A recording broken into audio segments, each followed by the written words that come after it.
Ya, perfecto. Entonces, estábamos diciendo que el tejido epitelial es un conjunto o un estrato de células que están íntimamente o muy unidas.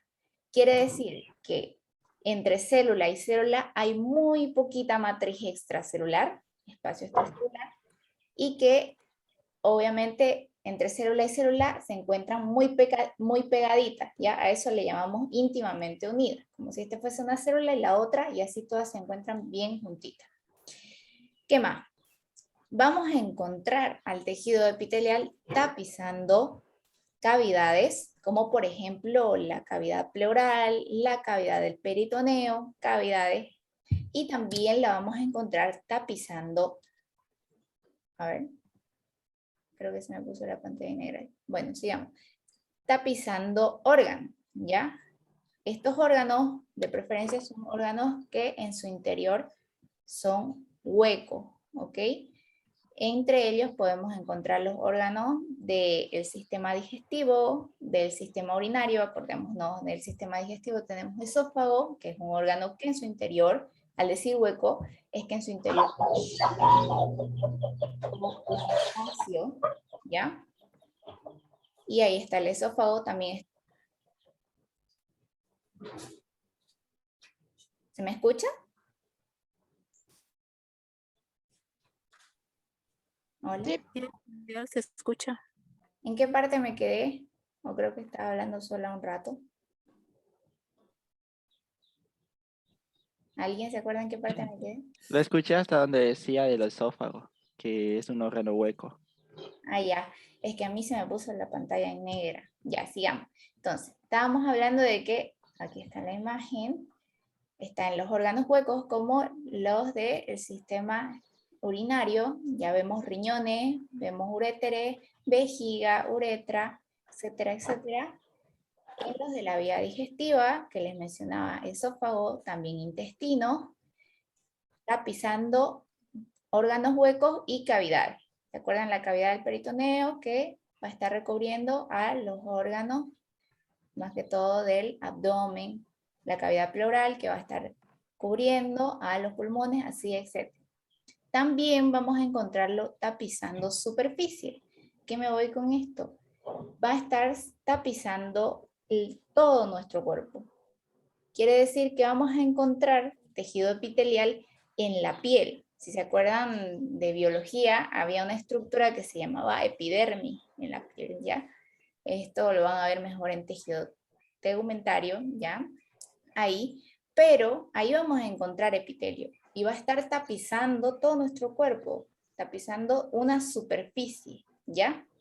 Ahí vemos epitelio también y además vamos a encontrar que el tejido epitelial forma glándulas, como por ejemplo las glándulas salivales mayores que nosotros debemos conocer, ¿no? Parótida, sublingual, submaxilar. Esas tres son las glándulas salivales mayores, ¿no ven? Si se llegan a acordar. Entonces, ya tenemos cubierto qué es definición y dónde podemos encontrar epitelio, más o menos.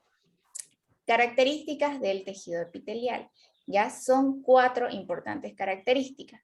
Cuando se menciona características, son propiedades del tejido que nosotros podemos observar. ¿Ya? Es muy diferente decir característica de funciones, ¿ya? Porque funciones son otra cosa, ya lo vamos a ver. Características más importantes, cohesión celular, que era lo que yo les mencionaba. Las células se encuentran íntimamente unidas y hay muy poco espacio entre una y otra. Eso es cohesión celular. Polarización celular. A ver, vamos a silenciar. Es cuando las células, vamos a ver, tienen polo, ¿ya? Imaginémonos, le voy a mostrar una imagen después, ¿ya? Una célula, y vamos a explicar ahí mejor cuáles son los polos. Pero quedémonos con que tiene polos, tiene lados la célula. ¿Qué más? Presencia de lámina basal. El tejido epitelial va a tener una estructura de anclaje, ¿ya? Que le vamos a conocer como lámina basal. No se preocupen, después lo vemos bien. Y además es un tejido avascular. Quiere decir de que no cuenta con vasos sanguíneos propios, no cuenta con irrigación, entonces es avascular, no tiene vasos sanguíneos. Esas son las 4 principales características del epitelio. Sigamos. En las funciones, protección contra lesiones, ¿ya? Como lo es la piel, que es nuestra primera barrera de protección ante lesiones y también ante lo que son microorganismos como bacterias, virus, parásitos, etcétera, etcétera, es una barrera, ¿ya? Esa es una de las funciones. Secreción de sustancias, como el tejido que formaban las glándulas, ¿cierto? Porque las glándulas van a secretar sustancias, y lo vamos a ver después, que pueden ser hormonas, pueden ser moquito, pueden ser líquidos, etcétera, etcétera. Absorción de sustancias, ¿ya? Como les mencionaba, que había epitelio en lo que son los intestinos, ¿ya? Que necesitan tener esas propiedades de absorción, ¿no? Absorben todos los nutrientes y demás que necesita el cuerpo. Secreción y absorción. A ver. ¿Hay alguien ahí con el micrófono encendido? Ya. Entonces, eso, ¿qué más? Recepción sensorial. Igual aquí vemos piel, ¿ya? Porque en la recepción sensorial van a estar lo que son los órganos, por ejemplo, los que pertenecen al tacto sensitivo, que vienen a ser nuestras manos, también un poco los pies, que pueden captar o pueden receptar sensaciones, ¿cierto? También el oído, el epitelio que se encuentra recubriendo nuestro oído, el ojo, etcétera, etcétera. Tiene que ver más que todo con los 5 sentidos y la piel que se encuentra en ellos. Y por último, va a cumplir funciones de transporte, ¿ya? En ciertas vías, como por ejemplo, en la vía del esófago, al momento de que nosotros estamos con el bolo alimenticio y tiene que pasar de aquí hacia el estómago, ¿cierto? Va a ayudar al movimiento de ese bolo alimenticio, entonces nosotros vemos que también el epitelio forma parte o cumple la función de transporte, ¿ya? Entonces, características y función, ¿ya? Es diferente. Sigamos. A ver, aquí les voy a explicar lo que les mencionaba de polaridad celular. Veamos en esta imagen, a ver. En esta imagen veamos, esta es una célula, ya es un dibujito en realidad, ya. Veamos, este es el núcleo, esta es una célula y esta es otra. Aquí vemos que están muy pegadas, vemos la cohesión celular. Ahora, cuando decimos que tiene polos, ya, la célula en realidad va a tener polos, va a tener zonas, ya. Vamos a llamar basal o zona basal, ¿ya? A la parte de la célula que se encuentra en relación, ¿ya? Escúchame bien, con la lámina basal. Yo les mencionaba que la lámina basal era una estructura que nos va a ayudar a adherir a la célula, ¿ya? Entonces, acordémonos, región o zona basal cerca de la lámina basal. Luego tiene unas regiones laterales o polos laterales, ¿ya? Que son las que van a estar en contacto con las células contiguas, con las células de los lados. Y por último, otra región que se llama zona apical, ¿ya? Que está normalmente, se va a encontrar especializada, ven aquí que tiene como unos pelitos, se ven, ¿cierto? Estas son especializaciones de membrana, que las vamos a ver ahorita. Pero entonces, esta región basal o se va a encontrar especializada o se va a encontrar mirando hacia una luz, ¿ya? Hacia una luz. Ahorita les explico qué es una luz con esta imagen que se ve aquí abajo. Esto de aquí es un órgano, ¿ya? Es un corte transversal que lo estamos viendo en la parte superior, como si lo viéramos de arriba, digámoslo así. Entonces, cuando yo les mencionaba que los órganos eran huecos y en su interior había un espacio, a ese espacio le vamos a llamar nosotros luz. Luz, ¿por qué? Porque a la hora de observarlo al microscopio, ese espacio del órgano se va a ver como un espacio en blanco, como si no hubiese nada. Entonces, obviamente se va a ver en blanco y a ese blanco ya le vamos a llamar nosotros luz. Entonces, la zona apical de la célula van a estar en contacto con esa luz. Si ustedes pueden ver esta imagen, vamos a ver que, por ejemplo, todo lo que les estoy señalando, que es de color un poco más morado, es tejido epitelial, ¿ya? Porque lo que está aquí en blanco es la luz de todo este órgano, ya que recordemos que un órgano tiene un montón de partes, ¿no? No solamente epitelio, tiene músculo, tiene cartílago, dependiendo, ¿ya? Entonces, la zona que se encuentra en contacto de estas células, contacto con la luz, es la región apical, más o menos así, para que vayan acordándose de las regiones apical, lateral y basal. Y aquí tenemos la luz. Aquí está la lámina basal, ¿ya? Es una estructura ya bien rígida que va a proporcionarles adhesión a todas las células que van a formar el epitelio, ¿ya? Por aquí arriba. Lámina basal, ¿ya? Sigamos. Clasificación del tejido epitelial, ¿ya? Para clasificar el tejido epitelial hay cuatro grandes diferenciaciones, ¿ya? Primero, veamos, está el número de estratos que este epitelio va a tener. Con estrato me refiero a las capas de células que tiene, si tiene una sola capa de células, si tiene 2, 3, 4, 5, etc. ¿Ya? A eso le llamamos número de estrato o número de capas, ¿ya? Cuando tiene solamente una capita de célula, ¿ya? Una línea de célula, ¿sí? Le vamos a llamar simple, epitelio simple.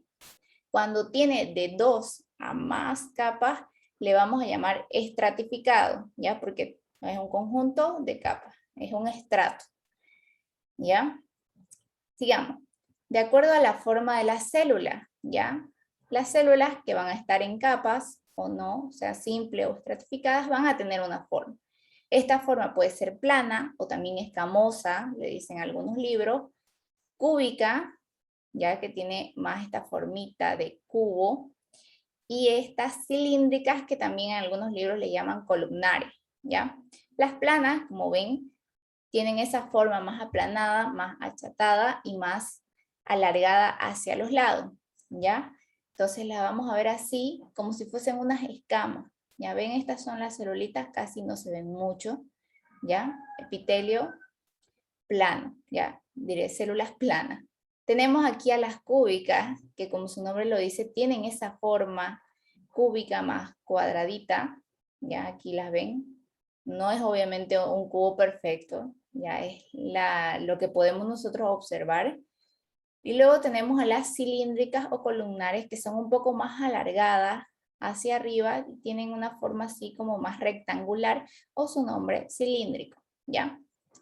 En las células planas, vamos a ver que el núcleo de estas se va a encontrar igual aplanado y alargado. En las cúbicas vamos a encontrar un núcleo central y bien redondito, ¿ya? Y en las cilíndricas, el núcleo de estas se va a encontrar un poco más dirigido hacia la superficie, hacia la zona basal, ¿ya? Hacia ahí. No lo vamos a encontrar en el medio de la célula, lo vamos a encontrar un poco dirigido hacia basal, un poquito más abajo, ¿ya? Estas son las formas de la célula.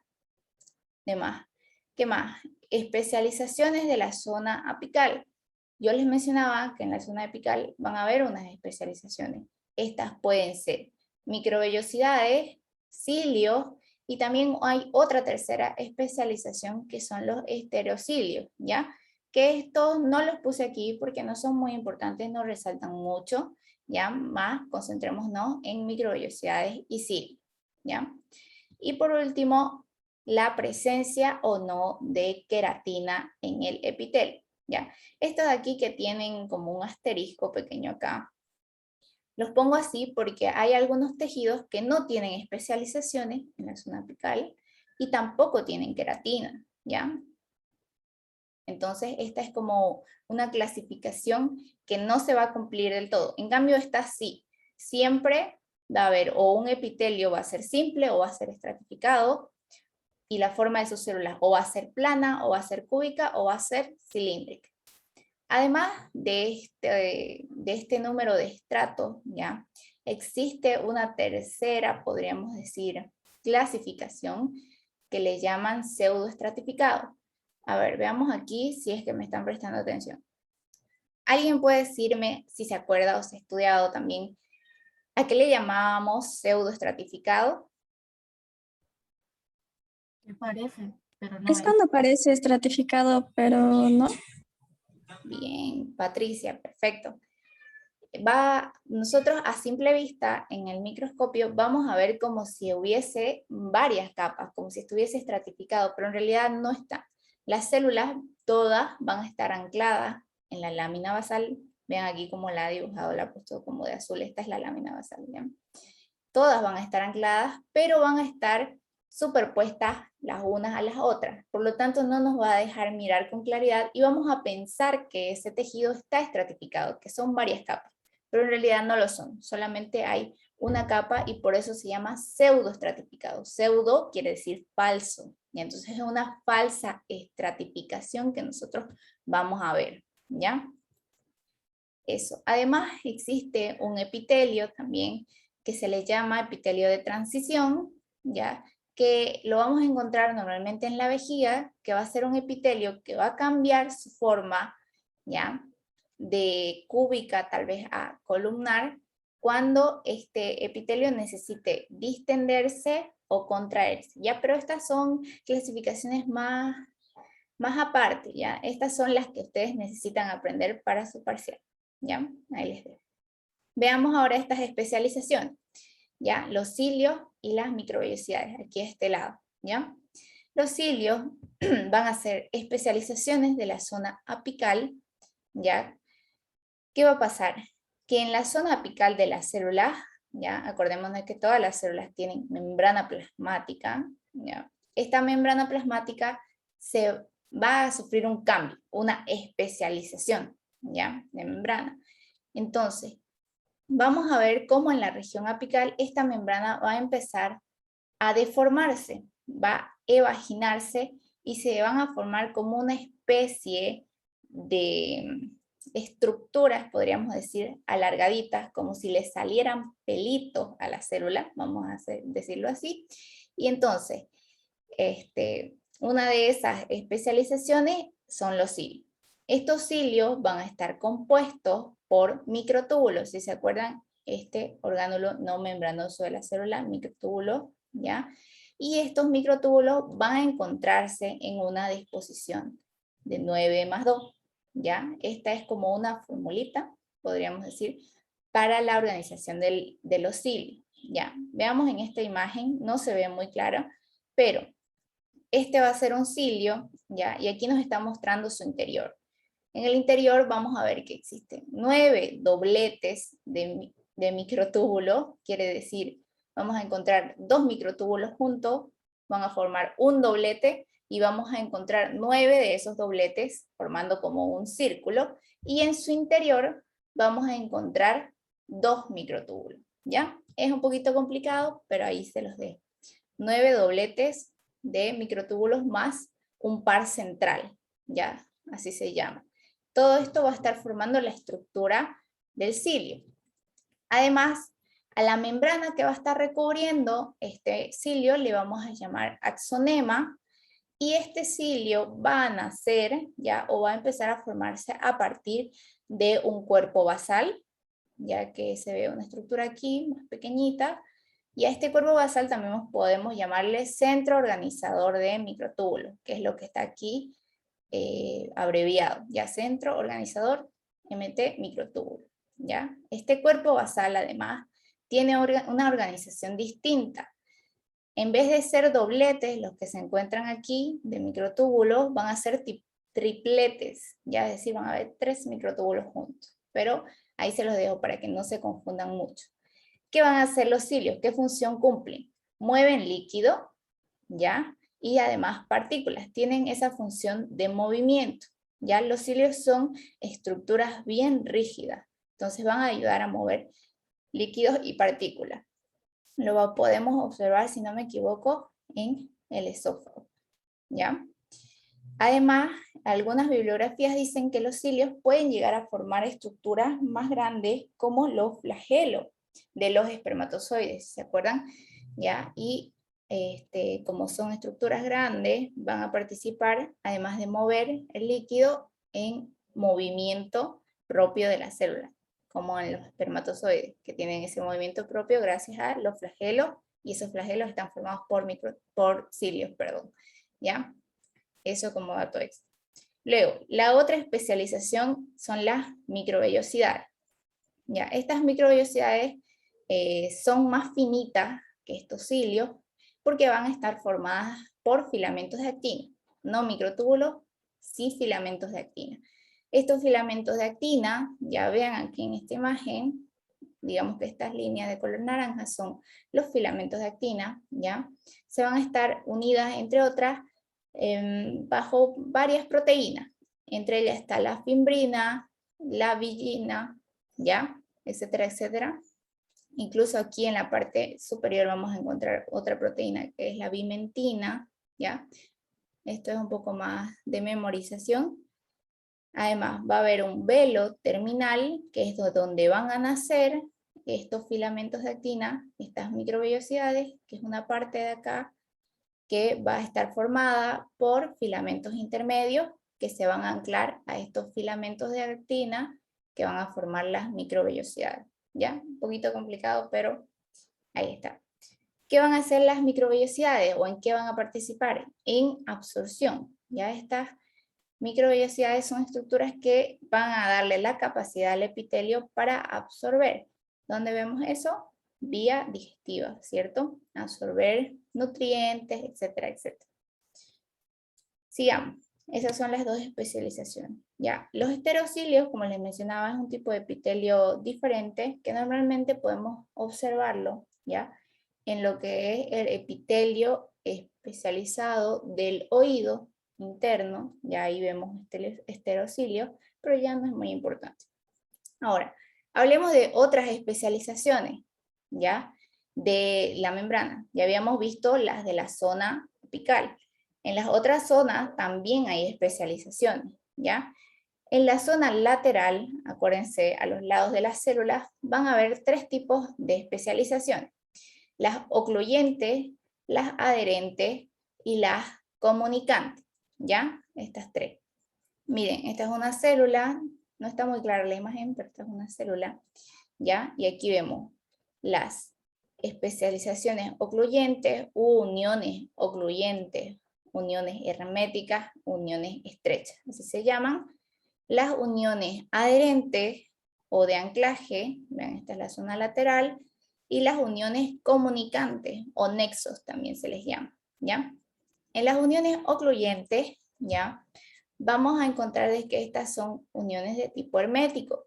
¿Qué quiere decir? Son uniones bien estrechas, bien fuertes, vean aquí hay otra imagen, ¿ya? Y van a estar cerrando el espacio entre célula y célula, que es casi nulo, para que ninguna sustancia que se encuentre en la luz del órgano o en la superficie apical ingrese hacia el interior del organismo, ¿ya? Para eso son las uniones ocluyentes, son herméticas, van a estar cerrando, ¿ya? El paso a cualquier sustancia, porque acordemos, no, los epitelios cumplen funciones de barrera, de protección, necesitan estas uniones ocluyentes.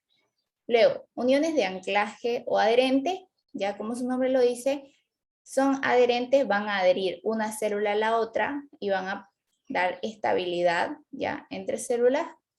Y las uniones comunicantes, también su nombre lo dice, van a permitir la comunicación entre una célula y otra, es decir, pueden pasar de una célula a otra ciertos iones, ciertas partículas. ¿Ya? Aquí está. Herméticas, adherentes de adhesión, comunicantes de conexión. Las proteínas que vamos a ver. En las ocluyentes van a haber proteínas como las claudinas, las ocludinas, el complejo HAM, ¿ya? Que van a estar formando este tipo de uniones con los filamentos de actina, etcétera, etcétera. No entremos mucho detalle. En las uniones adherentes, ¿ya? Van a haber dos tipos de uniones adherentes. Bueno, las más importantes, ¿ya? Que son las zonula adherens y las mácula adherens o desmosomas. Acuérdense bien de los desmosomas porque suelen preguntarlo, ¿ya? En los desmosomas vamos a encontrar 4 proteínas importantes: la pacoglobina, las desmopaquina, desmogleína y desmocolina, ¿ya? Todos tienen unos nombres parecidos, pero ahí están. Pacoglobina, desmopaquina, desmogleína, desmocolina, ¿ya? ¿Qué van a formar estas proteínas? Unas plaquitas, ¿ya? En el interior y en el exterior de la célula, que van a permitir unir filamentos de actina de una célula y de otra. Entonces van a hacer un anclaje. Vean, como si estos fuesen los filamentos de actina que van a estar uniendo una célula a otra, ¿ya? Esas son los desmosomas, ¿ya? Van a tener estas proteínas, ¿ya? Y van a formar una plaquita de adhesión. ¿Qué más? En las uniones adherentes vamos a encontrar las zónulas adherens, ¿ya? Que son otro tipo de unión, ya que en esa van a participar estas otras proteínas, que son la edcaderina y la catenina, ¿ya? Estas otras dos.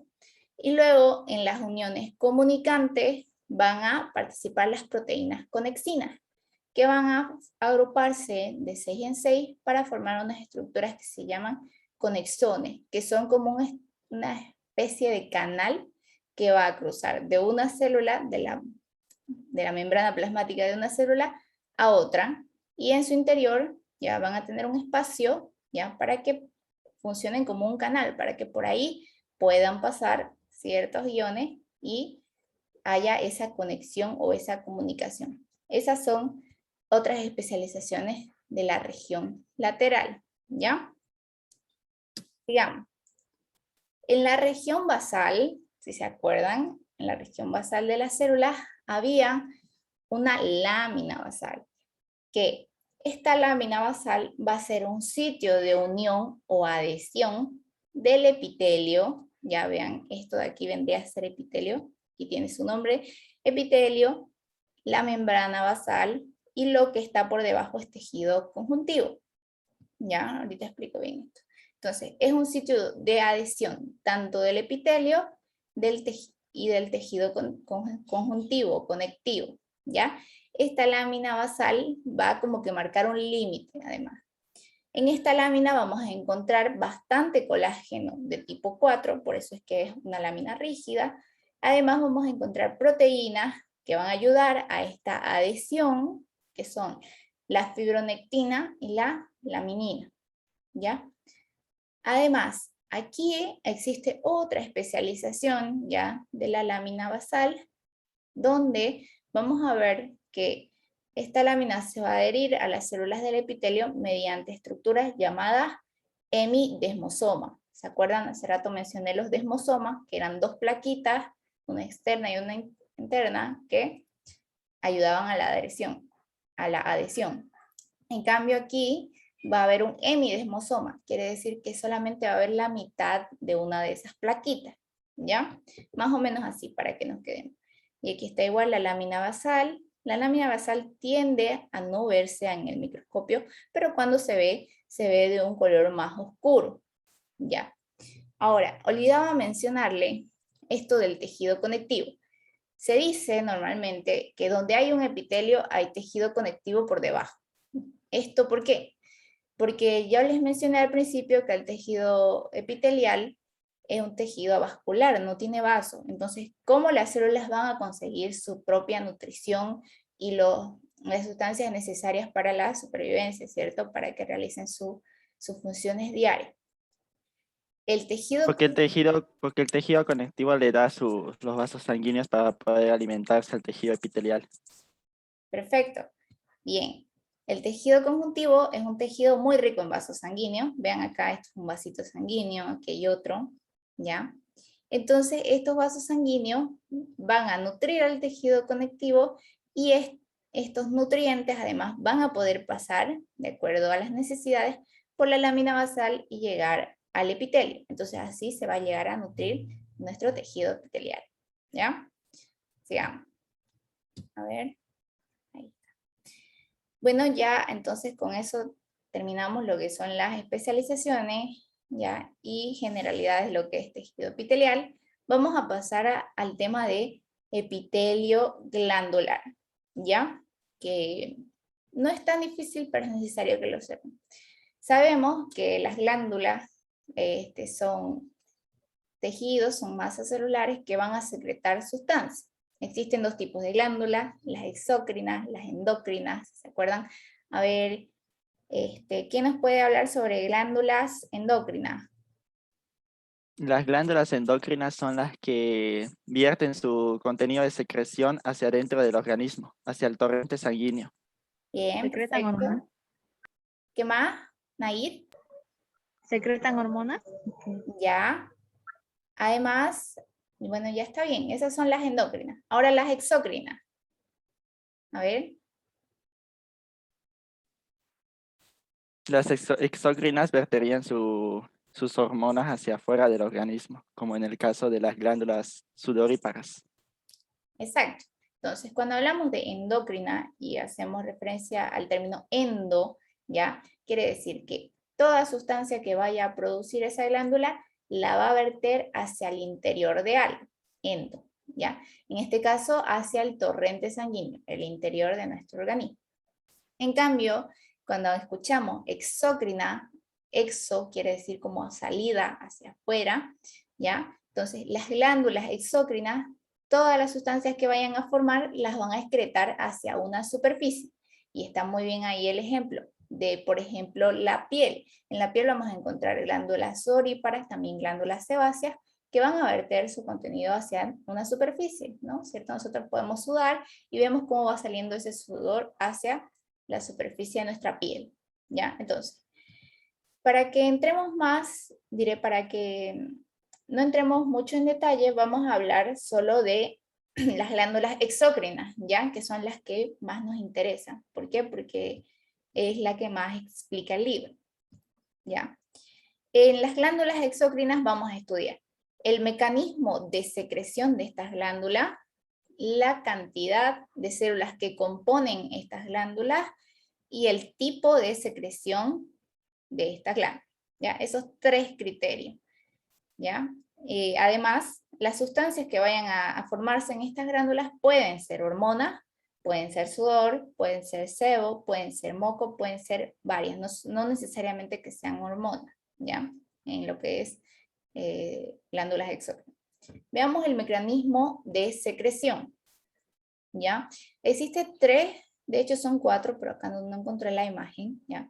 4 mecanismos de secreción. Cuando hablamos de mecanismo de secreción decimos cómo va a secretar tal sustancia, ¿ya? ¿Cómo? ¿De qué manera? ¿Bajo qué mecanismo lo va a hacer? ¿Ya? Veamos el primero, que es la secreción merocrina, ¿ya? Va a hacer que la glándula va a formar en su interior el líquido, ¿ya? Un líquido, una sustancia, perdón, ¿ya? Y la va a dejar salir mediante exocitosis. Espero que se acuerden eso de célula, ¿ya? De transporte activo, etcétera, etcétera. Ya, exocitosis. Es decir, en el interior van a haber vesículas, ¿cierto? ¿Se acuerdan? Transporte vesicular. Ya, en el interior de estas vesículas está esa sustancia y estas vesículas van a ir hacia la membrana de esta célula, ¿ya?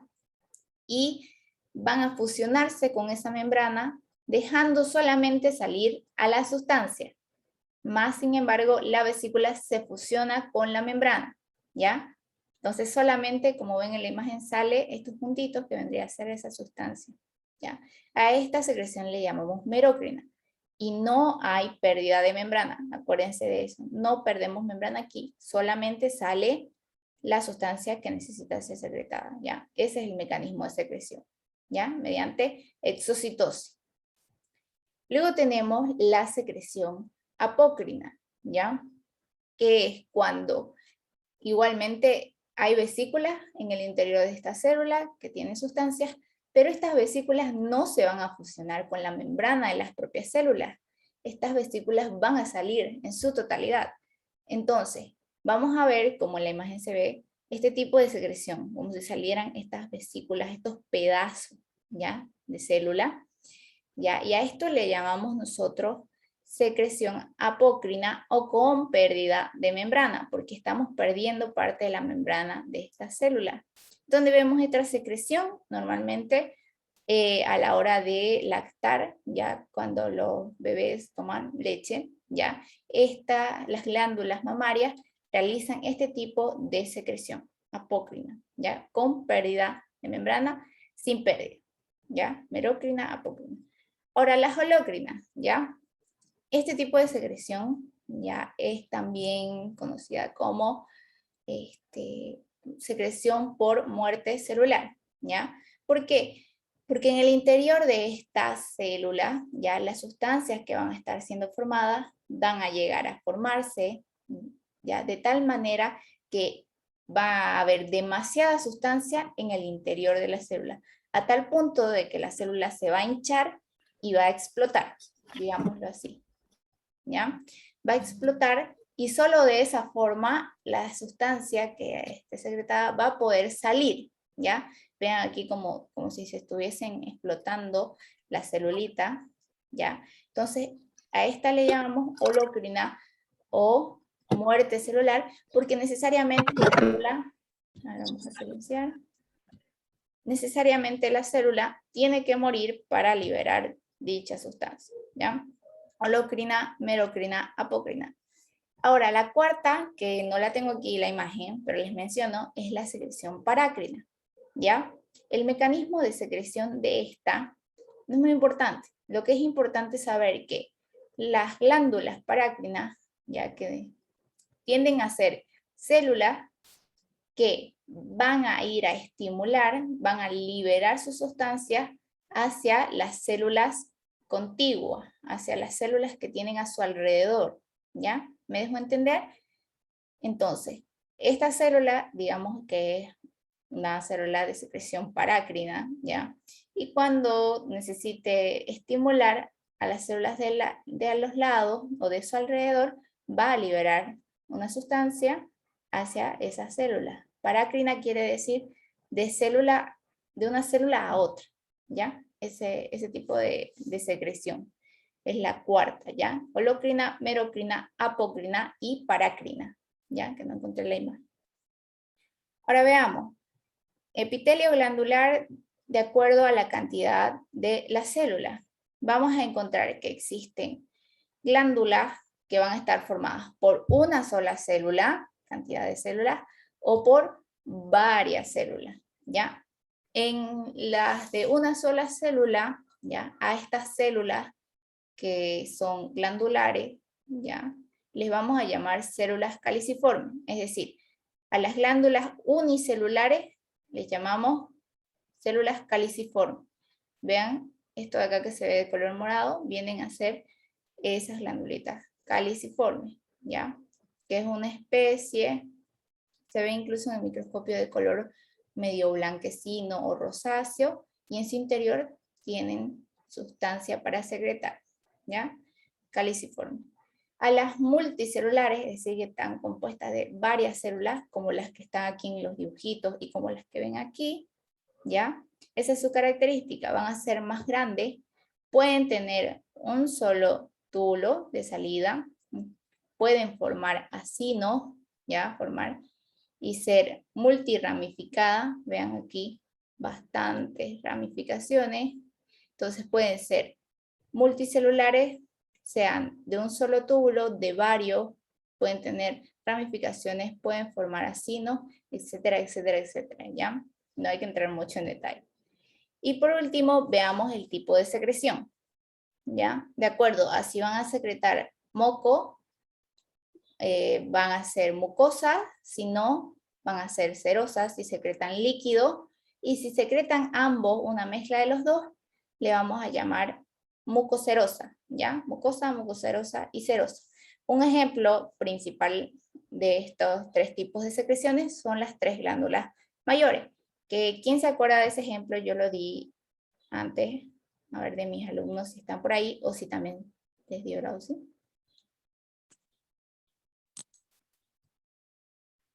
¿Alguien se acuerda? Son lingual y sublingual. Ya, ¿cuál? A ver, acordémonos, son tres, ¿cierto?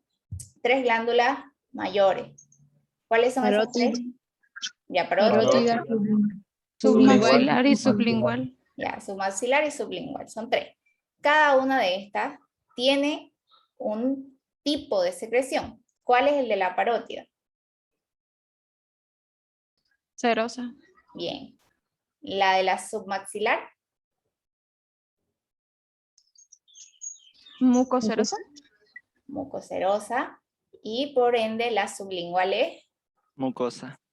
bien. Entonces nos acordamos así, ya que era yo les mencionaba. Parótida, sabemos que la parótida se encuentra por atrás, la rama de la mandíbula, ¿ya? Serosa, aquí en medio encontramos a la submaxilar, mucoserosa al medio, y la sublingual, ¿ya? Mucosa. Entonces, mucosa, mucoserosa, serosa, ¿ya? Mucosa por aquí, serosa por acá, y al medio justamente ambas, ¿ya? Parótida, submaxilar, sublingual. Acuérdense de eso, ¿ya? Para que ustedes, bueno, es una mnemotecnia que a mí me gusta enseñarles para que ustedes se acuerden y no se olviden del tipo de secreción de las 3, ¿ya? Entonces, a ver, creo que con eso estaríamos terminando todo lo que es tejido epitelial. No sé si tienen alguna duda, alguna pregunta, algo que quieran aclarar. Una pregunta, en el caso de este epitelio se lleva varias proteínas. ¿Es necesario aprendernos todas las proteínas, todas esas proteínas que entran? En la parte, ¿dónde vemos más proteína? En las regiones, en las especializaciones de las regiones, ¿cierto? Tanto apical, tanto lateral, ahí vemos las que son partes de los cilios, las que son parte de las microvellosidades, las que son parte de las uniones. ¿Es necesario memorizarlas? Sí, un poco, porque hay varias preguntas. Bueno, en mi año había y el año pasado también, ¿ya? Entonces, no entren muy a fondo, ¿no? Porque al fin y al cabo no es tan necesario, pero sí apréndanse los nombrecitos, ¿ya? Otra Como pregunta. para mencionarlas. Ajá, exacto. Como para tenerlas ahí en mente, ¿no? Nada más, no para que ustedes se entren y explayen todo, ¿no? Eso. ¿Alguna otra pregunta?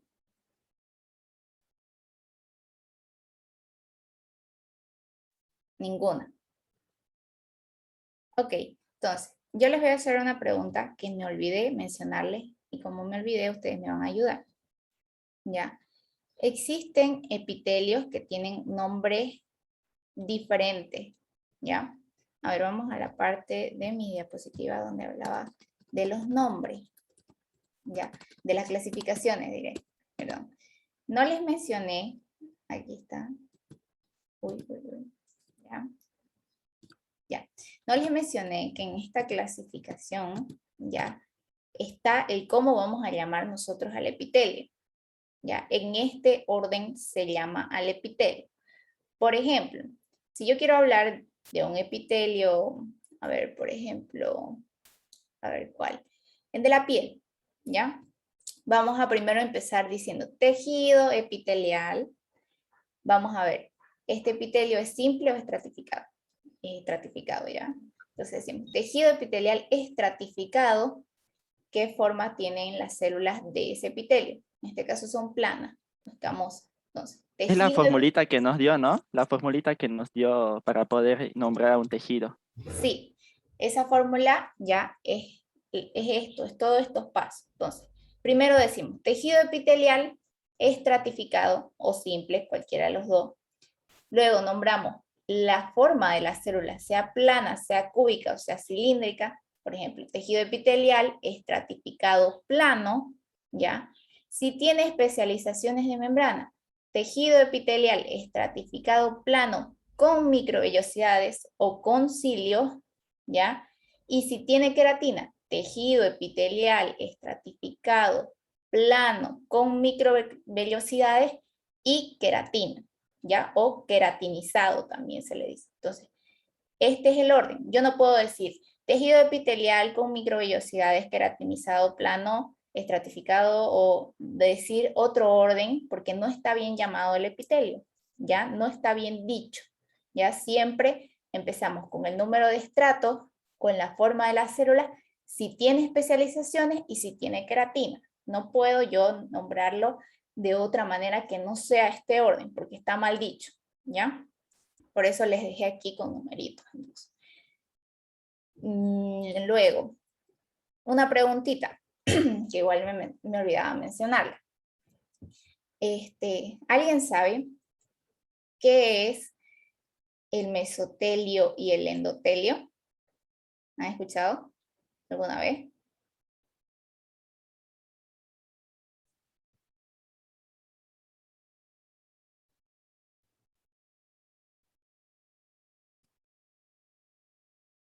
Cri, cri.